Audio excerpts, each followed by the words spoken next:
So it is update time once again for Marvel Future Fight, and this time around we are getting a Falcon and the Winter Soldier based update. That's right, we're going to be getting uniforms for Falcon, Bucky, Zemo, as well as awakening skills for Yelena and Tier 3 for Taskmaster. I've been pretty excited for this. I think since the moment when they announced that WandaVision was going to come to Marvel Future Fight, I've been excited at the prospect of getting, the MCU shows in the game as well. And as a fan of the MCU and as a fan of this show in particular, I am immensely excited. So let's go over the patch notes of, the update that we're going to be getting. So we have, of course, this Falcon Captain America uniform. So it does look like a very substantial change for Sam, given that he's never really been one of the really good characters in Marvel Future Fight. This is definitely a step in the right direction. Now, it's hard to tell if he's gonna be like one of the best or anything, but there's a lot of things here that he gets that he's kind of lacking in his base kit. I don't have his newest uniform, but from what I understand, his newest uniform wasn't really that good anyway. It didn't really give him that much. So all the stuff here is basically, just an entire rework essentially. What's really big here is the chain hit damage, 10%. That is huge. Probably going to be huge for his damage. The skill damage, bonus damage as well. The leadership, and it's still kind of meh. It's not too different from his leadership right now. It's more than double, but then dodge rate isn't really that great in particular. For himself, he gets guaranteed dodge rate increase, which is great considering his tier 2 passive as well, which triggers when he's dodging. This could potentially be good, given that it's kind of tied to his dodge rate. It's kind of reminiscent of I believe it's Daredevil's kit, where he has when dodging recovery thing as well. From what I remember, Daredevil's is also a recovery of 30% max HP. I don't think he has the 40% increase of physical attack that Falcon has here. So we'll see how well that goes. As for the other stuff in his kit, it's kind of what you would expect. I think there's all defense down somewhere here, just some silence burn for some potential ABX play. What's concerning is that he doesn't have paralysis on his main kit, so maybe he's not really built for ABX. There's no accumulation here as well, which is concerning, but I'm not too concerned because his tier 3 does have accumulation. I did go over these patch notes earlier, but it's just a little bit sad. I kind of wish he would have accumulation on his main kit, but I'm not too fussed about it. That's just a nitpicky kind of thing I'm saying here. What is great, I think, is the ignore dodge on his 5th skill, 70% for 8 seconds on a 17-second cooldown, which means you can kind of spam it every 8.5 seconds. So that's going to be great for World Boss Legend, especially given that you can tier 3 him. This dodge rate increase by 60% looks very unreliable to me, given that it's only 3 seconds on a 15-second cooldown. So 3 seconds every 7 seconds, you're going to have the 60% dodge. I feel like if you're going to build him, just cap out his dodge anyway. Wouldn't rely on this one. I don't know. That just looks kind of underwhelming to me. But these are just my first impressions. It does look promising for Sam, and I can't wait to purchase this uniform to take Falcon to tier 3 and to really just test him and all that. Now, I'm also very excited for Bucky's uniform over here because I have had this guy at tier 3 for the longest time, and he's kind of just been sitting on my roster collecting dust. I don't know what to do with him. And now I finally have the opportunity to make use of that. So yeah, he does get pretty substantial changes too, I would say. I think when he first got his Infinity War uniform, that was the first time I think a character got changed that massively in terms of, him being very, very bad and suddenly becoming very, very good. So we can only hope that this uniform transforms him to a similar degree, because Bucky has really fallen off in recent times. And this looks very promising because his uniform effect does give him chain hit damage, which is great. That's just great stuff. It also gives him what's this? Ignore dodge rate by 100%. The ignore dodge rate was already on his tier 2 passive, but it only lasted for 1 second. Now this one's 3 seconds, which makes me wonder if it's reliable in World Boss Legend, because 3 seconds of ignore dodge 100% on a 10-second skill cooldown with a 45% chance of activating.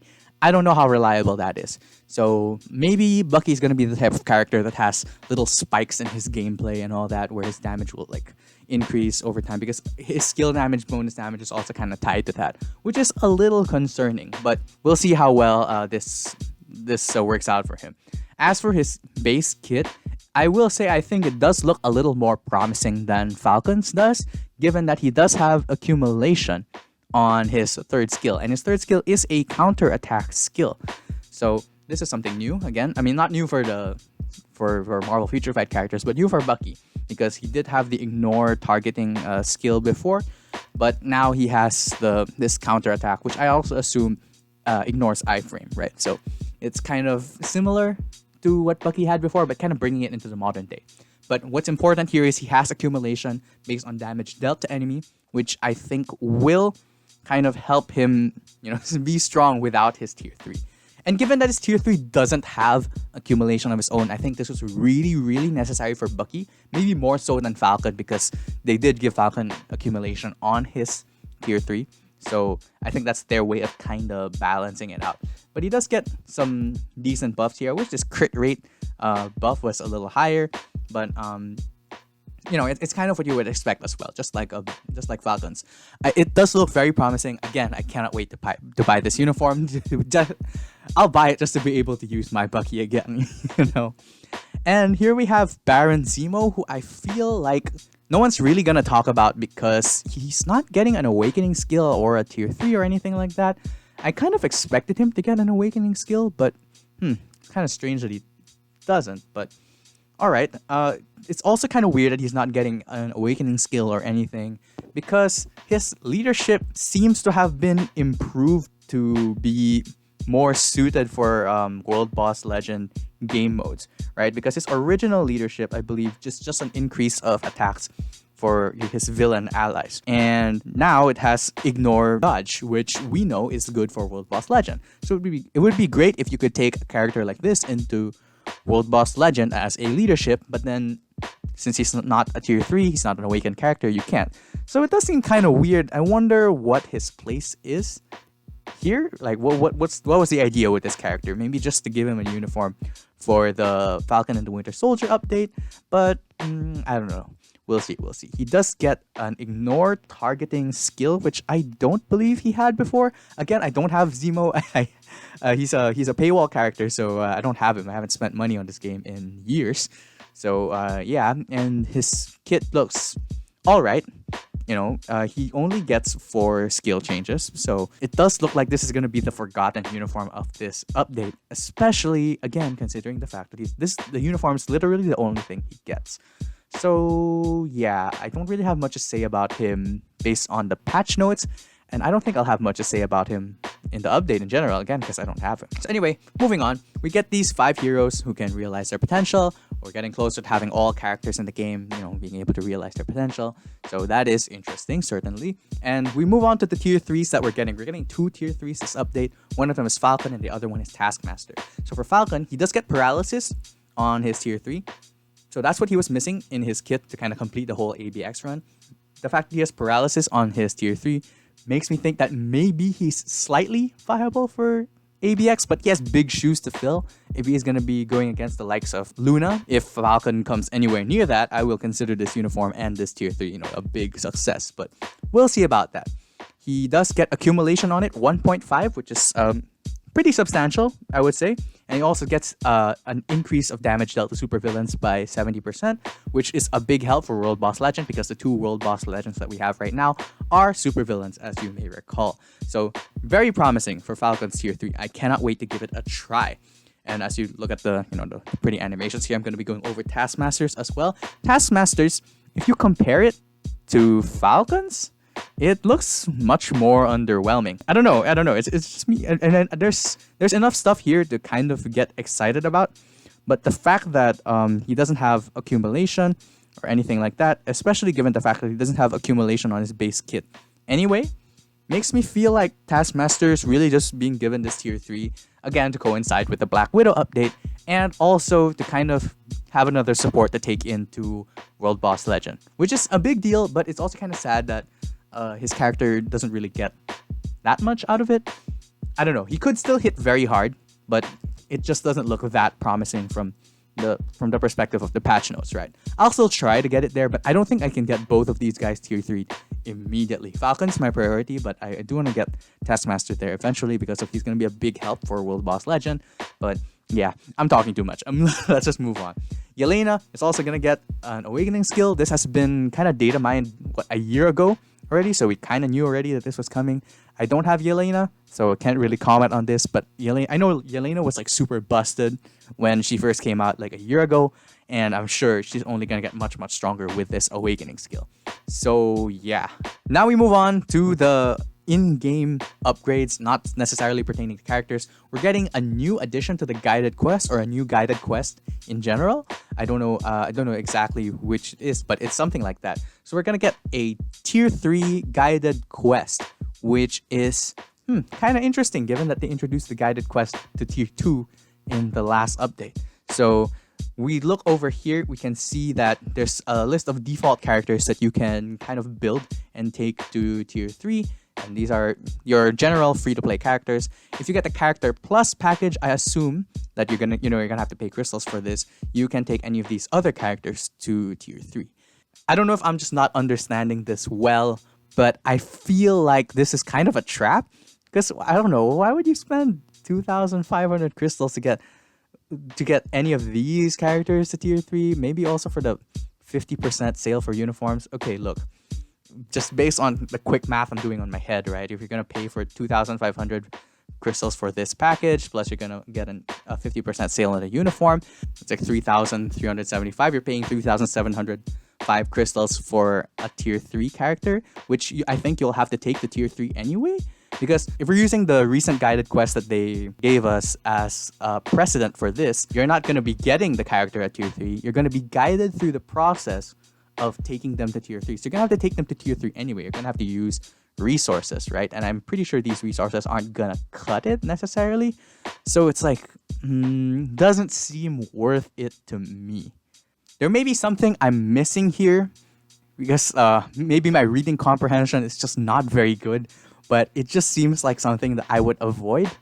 You know, if I were a newer player, or if I were a newer player that knew what I knew now, like I think I would avoid this. The special plus package is interesting though, because you do get crystals back. Looking at this discussion of the packages that they're selling here, I am wondering if there's like some miscommunication slightly, because this one over here, the guided quest character plus, says it's 2,500 crystals to purchase, while this one says it's 1,750. So I don't know. This one's kind of weird, but whichever one it is, I feel like it's not necessarily worth it for me. I don't know. I don't spend money on this game, so I don't necessarily know the monetary value of these crystals. Maybe it's different for some people. I can see the value of it in terms of like if you want to speed up your tier 3 acquisition rate, but yeah, I don't know. I'm a patient guy. I'm pretty patient, so like I would rather just build them up myself, I think. Maybe the exception could be Carnage, because he's a paywall character. But yeah, this one doesn't seem like a good deal. Now, this one, on the other hand, is a little more interesting because, for one, you get a tier 3 selector with it, which is a very high value item. Additionally, you also get 1,500 crystals back. So the cost of this is effectively 4,250. Now, if 4,250 for a tier 3 selector, I don't know if that's worth it, because I haven't bought one. But it does seem to have more value than this first character plus package, if I'm gonna be honest with you. If I were just gonna give general advice to people, I think just save your crystals. I think in the long run that'll serve you better. All right, we got some more changes. We have some convenience updates, right? So ISO 8 set bonus, we can now select a specific ISO 8 set bonus to change there, which is pretty big, I would say. This is very big. This is gonna make the rolling for ISO 8 sets so much easier, and I'm really thankful that they added this. Now I'm sure we'll still spend a lot of gold on these rolls. It's still quite sad. I wish they would make it cheaper, or just get rid of the terrible ISO 8 sets. But you know what? I'll take it. It's quite nice. Now here, for Uru amplification, I'll explain the change. I think I kind of get it, right? So let's say you have 4 amplification slots set already, and you upgrade it, and you end up getting 3 left. That's what would happen now, but after this new update, you would go back to 4, because it won't let you go lower than the amplification status that you have, right? So once you're at 4, you can only go up to 5. So that is great. Again, you're not really saving on gold because you're still going to be spending that amount. But it does incentivize you to kind of go for 5, because now there's a risk of going lower than 4, right? But with this one, you're more incentivized to go to 5 because the risk of going lower is basically gone. So this is a big upgrade, I would say. This is very, very helpful for, maxing out characters. So I'm very happy with this. We also get additional legendary battle rewards for the Black Widow legendary battle. So that is great. That's a lot more gold, a lot more materials and all that. I mean, not necessarily like a lot. It's here and there there's some stuff, but this is good, especially for people who have bought the Black Widow legendary battle extreme mode. So you can get quite a few rewards from this. So that's quite nice. We get the battle pass as per usual here. I was kind of hoping they would put Zemo's BIOS on here so that I could maybe get his uniform and try the character out, but alas, they didn't do that. So we're just sticking with the usual. We get some nice looking icons over here. This Falcon icon looks spicy. I bet this is gonna be the icon for the token event in the month, right? I'm gonna get this for sure, if it is. So yeah, uniform collection, and we get some minor upgrades here, some explanation of stuff. There's going to be a 5-day trial period of Shield special support effects for people with new accounts. So yeah, here you go. This is the one I was kind of disappointed with. The Timeline Battle Challenger League list has been changed to no longer list by ranking order. This is very sad because it just depletes us of a way of getting resources through the Advanced Glory tokens. I don't know, this is quite sad, I would say. I mean, it's gotten kind of hard to get these tokens for me personally. You kind of have to wait toward the last minute, and by the time the weekly reset occurs, like I'm asleep at that hour. So I miss out on rewards quite regularly, and this time it's kind of like, well, it's gonna make it a lot more likely that we miss out. I'm sure there will still be ways to kind of tell who's doing the best in Challenger League, but it just does make things a lot harder for us as a player base, and it's kind of sad, but oh well, what can you do? So yeah, that's kind of the update. I'm pretty excited for this, despite ending on a bit of a sour note in that. I'm very excited for the uniforms. I can't wait to get my hands on them. I will say though, it does feel kind of empty. There aren't any like game mode changes or anything. I would have liked additional little something to kind of beat up with these new uniforms and all that. I know, it's the Marvel Future Fight devs, can't really ask for too much, right? So yeah, I'm pretty happy with what we're getting. So it should be all right. So, have you seen the patch notes? What do you think of them? Are you excited for the Falcon and the Winter Soldier update? Do let me know in the comments what you think. I would love to hear what you think. And as always, thank you so much for watching.